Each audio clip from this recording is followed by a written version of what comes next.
Hər vaxtınız xeyir olsun değerli izləyicilərim. Bugün hazırladığım belə bir zərif incə bir tortun hazırlanmasını sizlərlə də bölüşürəm. İnşallah bu tortumdan da yararlanarsınız xanımlar. Tortu axşamdan yığmışam xanımlar. Tortun tərkibi plan 1-dir. Hündürlüyü 12 santimetrdir. 20 diametrli formada hazırlamışam. Üzərinə qaymaqlı krem çəkirəm. Axşamdan yığdığım tortların üstünə həmişə işləmək asan olur. Bunu dəfələrlə vurğulayıram xanımlar. Odur ki, siz də axşamdan hazırlayın.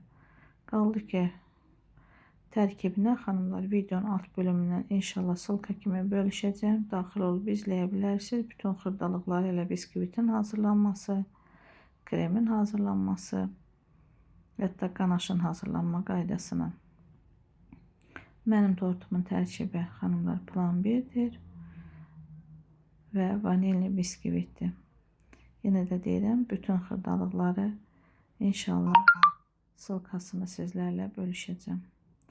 Bu qayda ilə xanımlar tortun üzərini kremlədim, hamarladım. İndi isə üst hissəsini hamarlayıram və sonra keçirik dekora xanımlar. Dekoru dəfələrlə izah etmişəm. Belə bir qızdan istifadə etdim. Yəni şəkər kağızından hazırlanıb. Və onu kəsirəm, şəkər xəmirinə yapışdırıram. Karamelli izomaltdan istifadə etmişəm. Belə bir muncuq. Hər yerdə muncuqlardan da satılır. Şirniyyat ləvazimatları mağazalarından əldə etmişəm.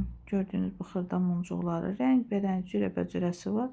Şokolad şarlarını da hazırlama qaydası yenə də kanalımda var xanımlar.